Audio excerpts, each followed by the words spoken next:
आज की class it's very important. जितने बच्चे भी कनेक्टेड है अभी right now, I want you all to very be very focused in the class. बहुत फोकस कर करना। आज के बाद कोई आए ना आए, क्लास जब भी हमारी स्टार्ट हो, जब भी हमारा सेशन स्टार्ट होगा, टाइम टेबल आपके पास आएगा। बट इस ये क्लास, उसे पढ़ो ना पढ़ो, जिस भी टीचर से पढ़ो बच्चा, but this class is going to be very important for all of you. I am gonna make you understand a trick today. मैं पढ़ाऊंगा भी बच्चा आपको, मैं एक टॉपिक भी पढ़ाऊंगा, लेकिन टॉपिक पढ़ने से ज्यादा मैं आंसर लिखने की एक टेक्निक सिखाऊं। और मैं पहली क्लास में ही वो मैजिक इवेंट तुम्हारे हाथ पे देने वाला हूँ बच्चे। तुमने जादू करना है एग्जामिनर के ऊपर, ए स्टार्ट लेके आना आ जाना है। वो एक तरीका सिखाऊंगा आंसर लिखने का, हाउ टू राइट द चीता आंसर्स। मेरी पहली क्लास है, तुम्हें ऐसे आइडिया होगा मेरे कीवर्ड्स क्या है। चीता आंसर का मकसद ये है कि वो आंसर जिस पे तुम ए स्टार लेके आओगे, वो आंसर जिस पे तुम डिस्टिंक्शन लेके आओगे, एक अच्छा आंसर जो एग्जामिनर तुमसे चाहता है, उस आंसर को आपने कैसे लिखना है बच्चों, उस बारे में हमने बात को सीखनी। अच्छा, एक चीज मुझे आप सबकी इस क्लास में, आई होप दैट मेरी वॉइस ऑडिबल है। कोई क्वेश्चन आप लोगों का है बेटा, पहले मैं वो सुनना चाहूंगा। कोई दर्द है, कोई मसला है, कोई टेंशन है? सब बड़ा ना ऑटो के बच्चे डरे हुए होते हैं, सर हमारा सीएस के एग्जाम है फर्स्ट टाइम। किसी टीचर डराया हुआ होता है, बेटा पेन भी गिर गया तो उठाते हुए जो है वो तुम्हें पता नहीं, कोई हल्क आएगा उठा के तुम्हें ले जाएगा और मारेगा, ऐसा कुछ नहीं है। तो if you are having any questions, मैं पहले इसको बड़ा लाइटर वर्जन में रखूंगा क्लास को, ठीक है? मैं स्टार्ट करता हूँ अभी क्लास को, but before that sir please make me join the class है। एक बच्ची मैसेज करी, sir please make me join the class. जब चैट में हो बेटा तो आपने क्लास भी तो ज्वाइन की होगी ना, या मैंने वेटिंग रूम से मैसेज कर रहा हूँ?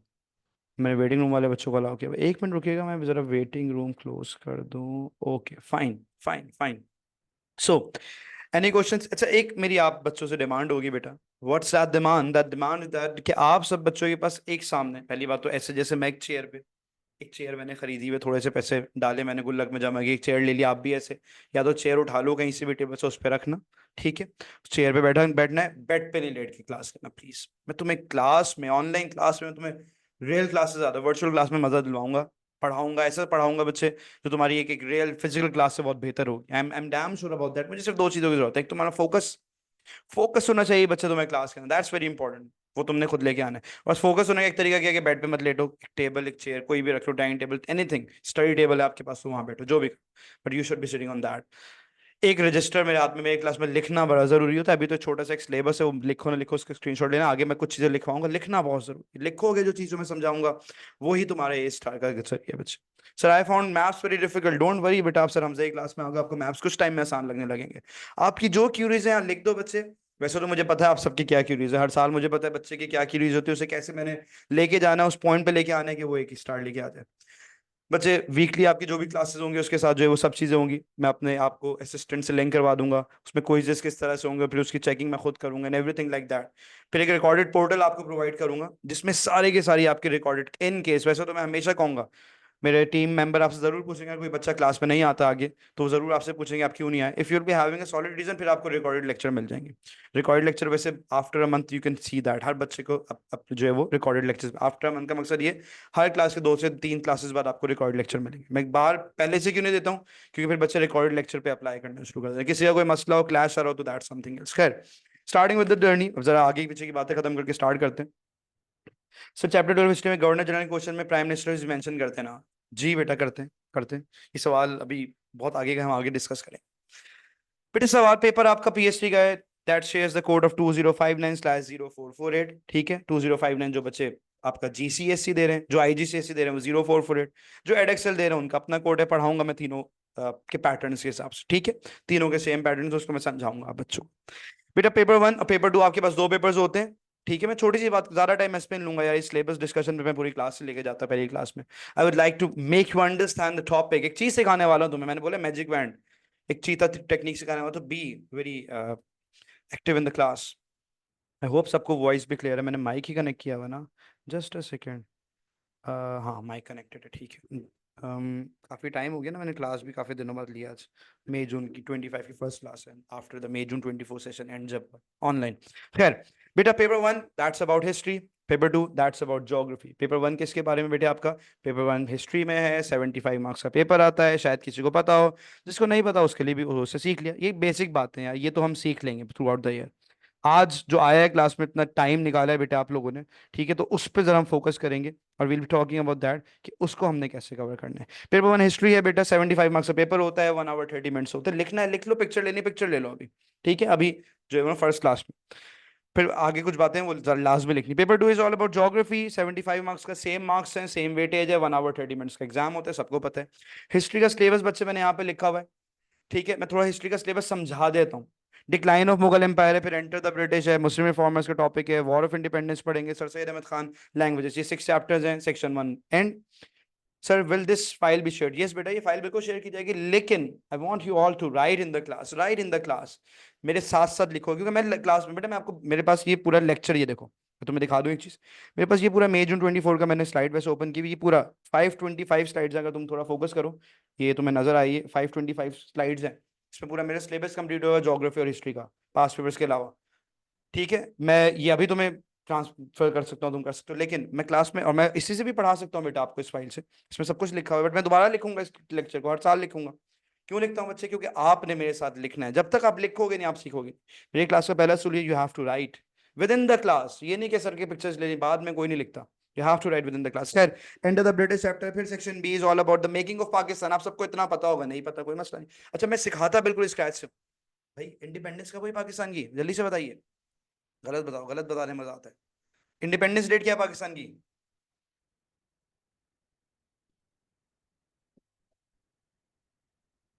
15 अगस्त, वेरी गुड, ये मेरा चीता बच्चा है, अहमद शफीक, बेटा इसका स्टार आएगा। 1947, जयगम तुमने सही बताया, तुम्हारा ये स्टार नहीं आएगा बेटा, महविज 14 अगस्त 1947, वेरी गुड, 14 अगस्त 1947 है हमारा बेटा, ठीक है। हमारा क्या है ये आपका, दैट्स द इंडिपेंडेंस डेट। तो यार अगस्त 1947 मतलब 1905 से लेके 1947 तक क्या किया बेचारे कायदे आजम ने, क्या किया मोहम्मद अली जिन्ना ने, क्या किया लियाकत अली खान ने, क्या रोल था आपका ख्वाजा नाजिमुद्दीन का, कहीं ना कहीं मलिक, सही है। और आपका क्या रोल था कांग्रेस का, क्या रोल था गांधी का, नेहरू का, ब्रिटिश ने क्या किया यहाँ पे, we are gonna be covering about that in section 2। Section 2 में हम कवर करेंगे। बच्चे मुझसे पूछ रहे हैं सर जो है वो यहाँ पे what are your affiliations and all that stuff, बेटा मैं आपको हर जगह मिलूंगा, ठीक है। आप खुद जाके देख लो मैं कहाँ कहाँ पे पढ़ाता हूँ, एवरीथिंग आपको खुद चीजें खुद नोटिस करोगे। खैर, अब बेटा 1905 से लेकर 1947 आपने पढ़ना है सेक्शन 2 में। फिर सेक्शन 3, 1947 से 1999, 1947 से 99। अच्छा बेटा, अगर किसी ने फिजिकल क्लास लेनी है तो मैं आपको अभी क्लास के एंड में लोकेशंस बता दूंगा जहां मैं अवेलेबल हूँ कराची में, ठीक है। अब बेटा, हाँ अच्छा ठीक है जकरिया। सेक्शन 3, सेक्शन 3 में क्या लिखना है सर? बेटा सेक्शन 3 इज ऑल अबाउट 1947 से 1999, हमारा पाकिस्तान यार, क्या किया हमारे पाकिस्तान के साथ सब लोगों ने मिलकर जो आज यहाँ तक पहुंच गया, मतलब इतना अच्छा पाकिस्तान जो लीड किया गया है, उसमें अयूब खान का रोल क्या है, याह्या खान का रोल क्या है, आर्मी का रोल क्या है, अब हल्की आवाज में, ठीक है। और हमारा क्या कहते हैं, बांग्लादेश में क्या हुआ, क्या कहेंगे, जुल्फिकार अली भुट्टो ने क्या किया, आपका जियाउल हक ने क्या किया, बेनजीर नवाज शरीफ, फेवरेट लोग, उन लोगों ने क्या किया, हम उन सबके बारे में कवर अप करेंगे, ठीक है। तो एक पूरी हिस्ट्री हमने कवर करनी है, स्टार्टिंग फ्रॉम 1600 से स्टार्ट होती है बेटा, 1999 पे खत्म है पूरी बुक, 400 ईयर्स पढ़ने हैं हमने पूरे साल में, लेकिन मैं बहुत आसान करके पढ़ा, ठीक है। आई होप दैट मैं वॉइस इज क्लियर। महविज कह रही सर थोड़ी सी आवाज हल्की आ रही, सबके साथ ये मसला है सिर्फ महविज के साथ है? अगर महविज के साथ है तो फिर मैं, वरना फिर मैं अपना जो है से चेक करता हूँ सिस्टम में कोई प्रॉब्लम तो नहीं आई हुई। इसमें voice audible and clear to all of you? Please headphones, I requirement है आपसे मेरी, बेटा वो हेडफोन से बातें भी करते हो किसी से, मैसेज भी करते हो, ठीक है, वो सुन गाने भी सुनते हो, तो उसी हेडफोन से सर की क्लास भी ले लेना, थोड़े से थोड़ी सी बैटरी आईपॉड या जो भी तुम्हारे पास है उसको मेरी वॉइस को, मेरे क्लास को देना, ठीक है। ये स्पीकर्स पे नहीं सुनना क्लास, मजा जब भी आता है फुल एक एको वेको करो और फिर सुनो। खैर बेटा, दिस इज द सिलेबस। आओ मैं जरा सिलेबस थोड़ा समझाऊं तुम्हें, मैं तुम्हें सिलेबस थोड़ा समझाऊंगा। सेक्शन 1 हम आज जो पढ़ेंगे उस सेक्शन का जो पहला पार्ट है बेटा, मैं वो आपको समझाऊंगा। Sir what is that about, क्या है वो आपका वो सेक्शन 1 का पहला पार्ट जो है बेटा? एक चीज है, एक एरिया है, ये मेरा लोगो बना हुआ है, इस लोगो से हम बनाते हैं, चलो ये तो एग्जैक्टली मैंने बनाया, वैसे पाकिस्तानी होता है, अफगानिस्तान के भी कुछ एरिया से। खैर अभी आसानी के लिए, व्हाट इज दिस एरिया, क्या कहलाता है भाई, बताइए चैट बॉक्सेस में। मुझे अटेंटिव बच्चे चाहिए मेरी क्लास में, चीता बच्चे, मजा आए क्लास में, इंटरेस्ट लेके क्लास में आया करो।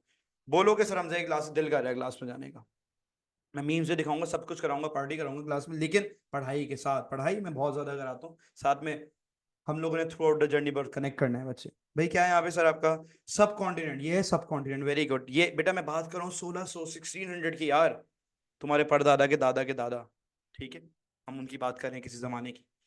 बेटा उस जमाने में इसको कहते थे सब कॉन्टिनेंट। सर सब कॉन्टिनेंट क्या है? It's a mixture of India, Pakistan, Bangladesh, Nepal, इनको मिला लो तो एक सब कॉन्टिनेंट था ये एरिया, अफगानिस्तान के कुछ पार्ट्स, ठीक है। इसको हम बर्रे सगीर बोलते थे उर्दू में, इंडिया। अब सर क्या सीन हुआ इधर? बेटा इधर हमने जहां से हिस्ट्री स्टार्ट करनी, मैं सेक्शन 1 का थोड़ा सिलेबस समझाऊंगा। एक तो लिखवा दिया ना, अच्छा किसी ने कहा पिक्चर लेनी थी मुझे, बच्चे कह रहे हैं पिक्चर ले लो जल्दी से, 3 तक गिनूंगा, 3 2 1, ले ली पिक्चर, गुड। इधर आ जाओ। अब सर बड़े सकी सब कॉन्टिनेंट, थोड़ा सिलेबस समझो यार, याद नहीं करो सिर्फ, इसको समझोगे यार सिलेबस में कैसे है और क्या है, फिर मैं हिस्ट्री पूरी पढ़ाना शुरू करूंगा आपको आज की क्लास में। बेटा सबसे पहले जहां से हमारी हिस्ट्री स्टार्ट होती है वो होती है हमारे मुगल्स, प्यारे बादशाह, हमारे Muslims kings, Muslim rulers. Babur ने एक जंग हराई बच्चे आपकी, और सब कॉन्टिनेंट पे कब्जा कर लिया 1526। अच्छा जी सर ठीक है, अब क्या हुआ? जैसे ही जैसे ही क्या हुआ बेटे, आपका यहाँ पे एक मुगल्स आते हैं, लेकिन हमें अंग्रेज हमारे सीआईज में ये नहीं है कि मुगल्स पावर में कैसा है, हम पढ़ते हैं उनकी बुराई। कुछ एक काम मुसलमानों ने अच्छा किया, हम वो नहीं पढ़ते, हम क्या पढ़ते हैं? Decline of Mughal. तो हमारा सिलेबस कहाँ से स्टार्ट होता है कि सब कॉन्टिनेंट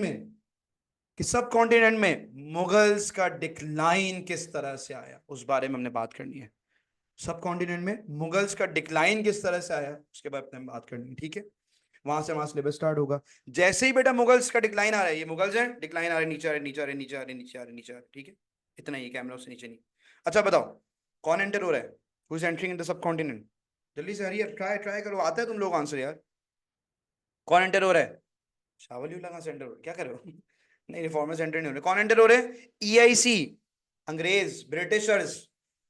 तो नेक्स्ट चैप्टर हम पढ़ेंगे बेटा आपका एंटर द ईएसी। मुझे पता है आप लोग बोलोगे सर हमारी बुक में पहले मुस्लिम रिफॉर्मर्स लिखा हुआ है, मैं नहीं पढ़ाता पहले मुस्लिम रिफॉर्मर, मेरा अपना स्टाइल है पढ़ाने के, मैं उस तरह से पढ़ाऊंगा, मुझे पता है मुस्लिम रिफॉर्मर्स किस पॉइंट पे आएंगे, ठीक है। तो यहाँ से मुगल्स का डिक्लाइन आ रहा है, पावर में थे फुल, ऐसे से पावर कम हो रही है, यहाँ से ईआईसी की पावर बढ़ रही है, ब्रिटिश की पावर इंक्रीज हो रही है, करते करते एक दिन आएगा ब्रिटिश की पावर कम ज्यादा और मुगल्स की पावर कम। खैर, तो हम सेकंड चैप्टर पढ़ेंगे, बड़े मजे की, मेरा फेवरेट चैप्टर है, बच्चों को सबसे टफेस्ट लगता है, मुझे बहुत फेवरेट लगता है, बड़े मजे की कहानी है ये वाला चैप्टर, जरूर पढ़ना है आपने मुझसे। This is see the topic of mind, जिससे तुम्हारा ईआईसी सबसे बेस्ट हो जाएगा दुनिया का।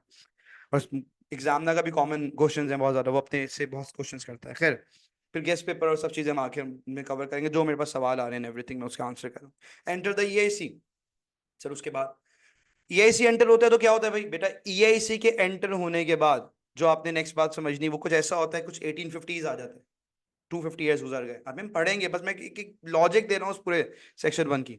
तो बेटा एक वॉर होती है, अच्छा उसके बीच में एक और छोटा चैप्टर आता है जिसमें जब मुगल्स का डिक्लाइन हो रहा था, जब मैं पढ़ाऊंगा, मुगल्स का डिक्लाइन हो रहा है, ईआईसी एंटर हो रहे हैं, कौन आते हैं? कुछ रिफॉर्मर्स आते हैं। सर कौन आते हैं? मुस्लिम रिफॉर्मर्स आते हैं, ठीक है, हम बात करेंगे उसकी। वहां से फिर ईआईसी एंटर हो जाती है, आखिर वॉर होती है, कोशिश करते हैं इंडियंस, उसका नाम होता है war of independence 1857। War of independence के बाद एक पर्सनालिटी आता है, उनका नाम है सर सैयद अहमद खान, मुसलमानों को समझाने अकल के नाखुन लो, you should be considering that British are the rulers. और फिर हम एक आखिर में चैप्टर पढ़ेंगे लैंग्वेजेस, हमारा syllabus complete for section 1। Section 1 हमारा क्या हो जाएगा बच्चा आपका, वो हमारा कंप्लीट हो जाएगा। आई होप एनर्जी सस्टेन है क्लास में। अब स्टार्ट करेंगे हम आज का पहला टॉपिक, और मैं याद रखो मैं टॉपिक तो पढ़ा ही रहा हूँ बेटा आपको, वो तो मैं करा। अच्छा मेरी क्लास में एक इंटरेस्टिंग फैक्ट है, जो मेरे प्रीवियस स्टूडेंट्स हैं, जिनके रेफरेंस है आप मुझसे पूछ सकते हो बच्चे, और वैसे मैं आपको बता रहा हूँ पहली क्लास में कि मैं क्लास में हिस्ट्री के पास पेपर्स, क्लास के लेक्चर, मैंने लेक्चर ऐसे डिजाइन किया हुआ बच्चे आपका कि that I am gonna solve you the past papers with in the class. आपको कुछ नहीं करना घर पे, ऑब्वियसली थोड़े बहुत मैं कुछ होमवर्क दूंगा और वो चीजें देखनी है, ऐसे बिला वजह तो मैं नहीं दूंगा, पहली क्लास में होमवर्क नहीं करना, करना है पढ़ना है बिल्कुल है, लेकिन मैं लेक्चर ऐसे दूंगा कि आपका पास वाला क्वेश्चन खुद सॉल्व होगा, बस आप उसको एक दफा अटेम्प्ट कर लो, ठीक है। और मैं हर चैप्टर इस तरह से पढ़ाता हूँ, ठीक है, पूरा हिस्ट्री का लेक्चर डिजाइन इस तरह से along with the notes and the stuff. खैर, अगर बेटा मैं आपसे बात करूँ पहले चैप्टर की, तो पहला टॉपिक आपको पता है क्या है बेटा, लिख लो चैट बॉक्सेस में। चैट बॉक्सेस में लिखते रहते हो ना कुछ भी, ABCD लिख दिया करो यार, मुझे होता है यार बच्चे एक्टिव है, पढ़ रहे हैं क्लास में, ठीक है, और इधर उधर नहीं हो गए। वो एक मेरा लास्ट ईयर में एक बच्चा था, वो क्लास के बजाय ना वो किसी से लगा हुआ होता था, तो डोंट डू दैट, ठीक है, क्लास में पढ़ना है। डिक्लाइन ऑफ मुगल एम्पायर, पहला टॉपिक का नाम है बेटा decline of Mughal empire. Sir language में क्या होगा, एक सवाल आया किसी बच्चे का, बेटा लैंग्वेज में लैंग्वेज पढ़ेंगे, सारी लैंग्वेजेस एंड ऑल देखते हैं, उस वक्त अभी हम इसकी बात करते हैं। सॉरी यार, मुझे कलर अच्छा लग रहा है यार, तो मुझे लेक्चर में ना कलर्स भी बड़े इंपॉर्टेंट यूज में होते हैं, बताऊंगा अभी कलर्स की मेरी लॉजिक क्या है, आइडेंटिफाई एक्सप्लेन एनालाइज का कॉन्सेप्ट जब समझाऊंगा। खैर, पहली चीज क्या लिखी बेटा मैंने यहाँ पे आपके सामने, decline of Mughal empire. I know Saturdays है, शायद तुम लोगों के लिए मुश्किल हो रहा पढ़ना, लेकिन तुम लोगों के सबके वेकेशन ही चल रहे होंगे, खैर जैसे जो भी है। डिक्लाइन ऑफ मुगल एम्पायर, ये क्या हुआ डिक्लाइन ऑफ मुगल एम्पायर में? सर जी जरा मेरे साथ बात समझाइए।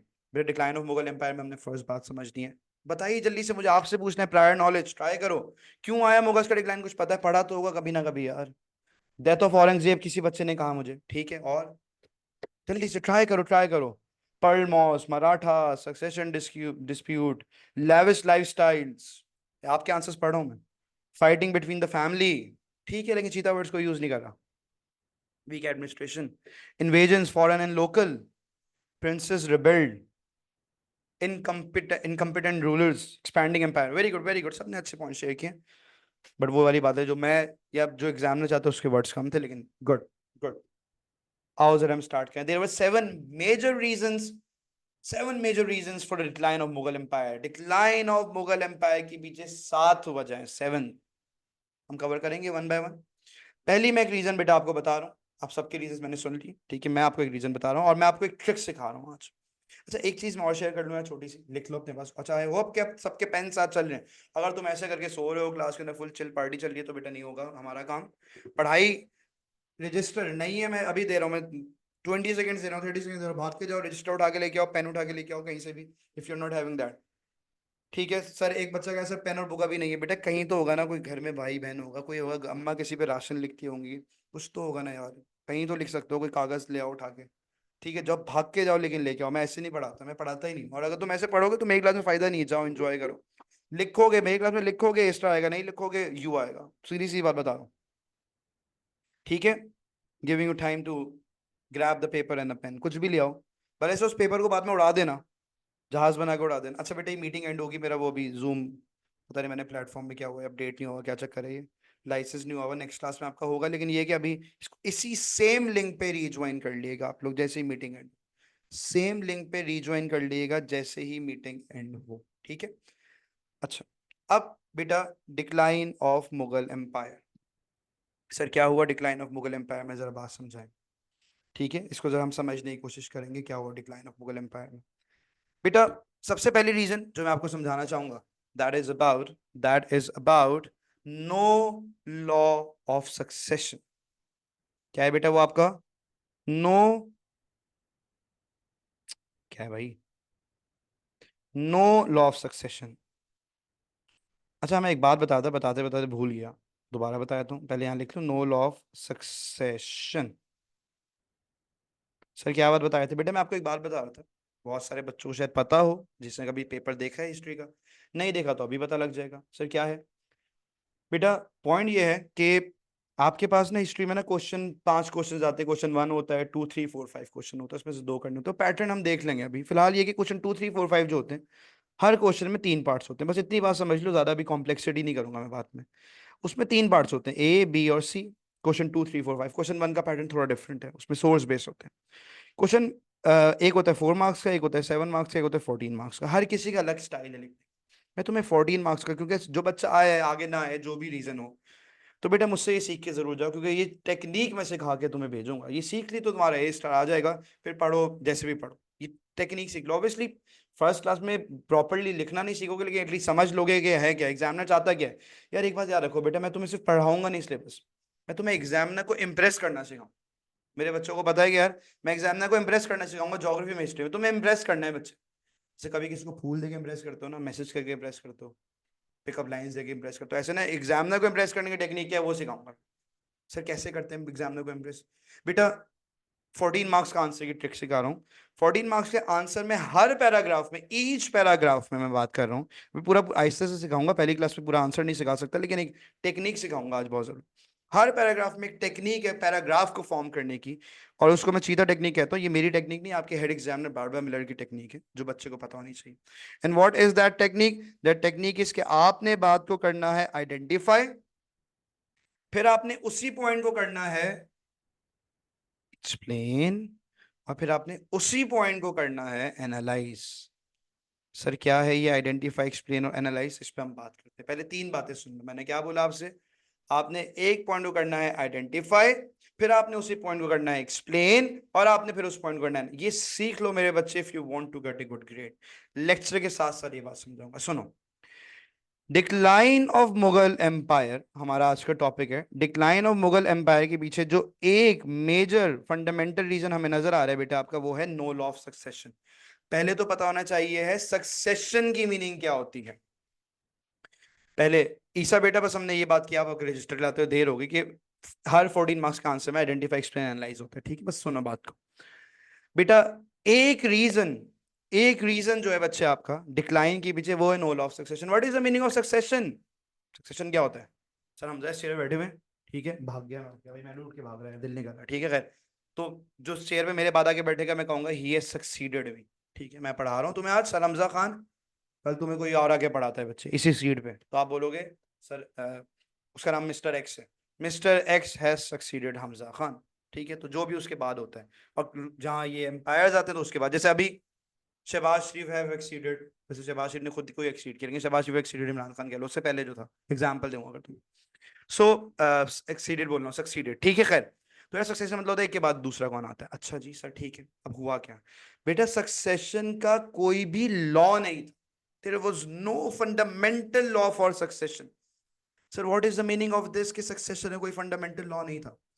यार एक बात बताओ मुझे, आंसर करो बेटा आप लोग इन द चैट बॉक्सेस, कि आपके लिहाज से, I am asking you guys, Pakistan में 5 साल होते हैं प्राइम मिनिस्टर के, आपसे पूछ रहा हूँ क्या होता है 5 साल बाद? लड़ाई होती है।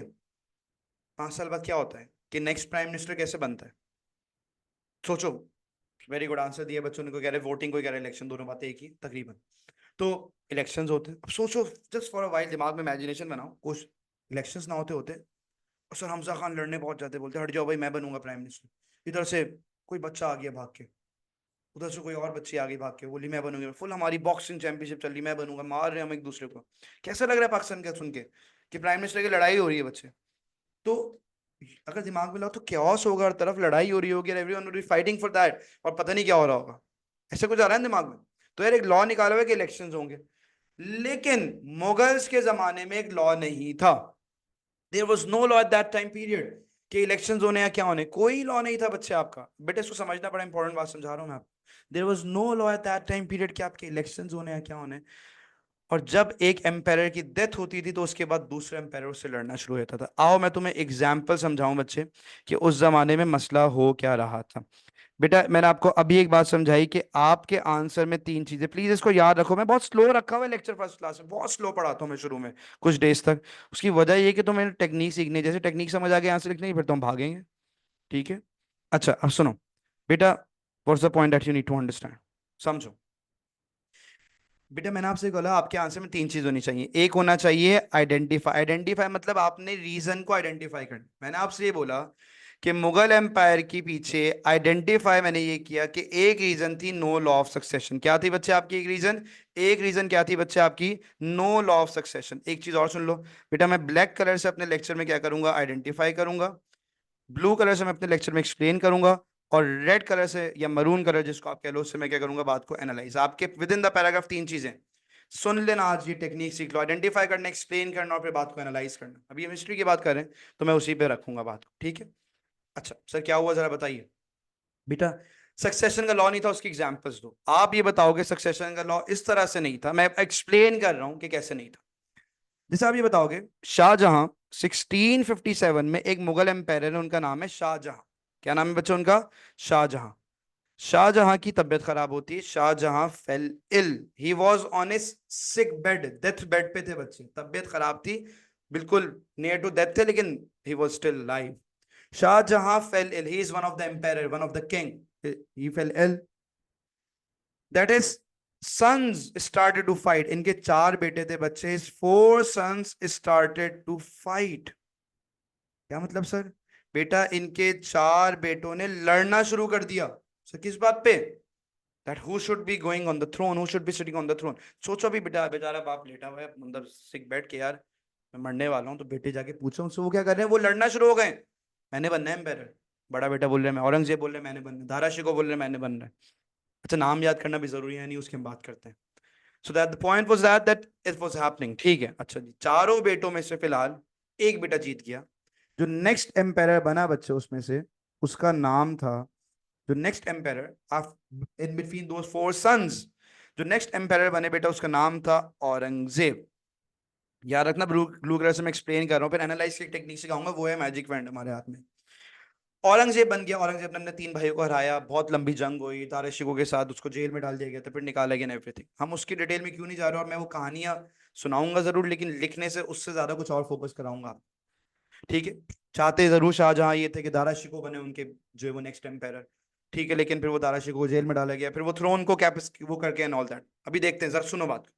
औरंगजेब बन गए एम्पायर अपने भाइयों को मार के। औरंगजेब फाइनली किंग को, जो थ्रोन को जो क्लेम किया वो औरंगजेब ने कर लिया, फाइनल जो क्लेम किया। उससे पहले दारा शिकोह कर चुके थे। खैर, औरंगजेब जब अपनी एज पे पहुंचे, नियर टू डेथ, और जब उनको पता था मेरे बेटे बड़े हो गए, तो औरंगजेब ने फील किया कि यार ये क्या सीन है। उन्होंने ये क्या फील किया, उन्होंने कहा यार, अच्छा औरंगजेब के सर कितने बेटे थे, उनके जो लीगल एयर्स थे वो थे तीन, तीन बेटे थे औरंगजेब के। सर क्या किया, औरंगजेब ने फील किया कि यार मेरे बेटे तो लड़ाई करेंगे मेरी डेथ के बाद, जैसे मैंने अपने भाइयों के साथ लड़ाई करी। ऑब्वियसली कोई नहीं चाहेगा बाप that may my son should fight. तो औरंगजेब ने अपनी लैंड को डिवाइड कर दिया, लैंड को डिवाइड कर दिया इक्वली अपने तीनों बेटों में, और कहा कि भाई लड़ाई नहीं करना, तीनों के पास इक्वल लैंड है। लेकिन औरंगजेब की डेथ के बाद सेम वही हुआ बेटा, सेम फेट हैपन, उनके बेटों ने भी लड़ना शुरू कर दिया, उनके बेटों ने भी लड़ना शुरू कर दिया। ठीक है,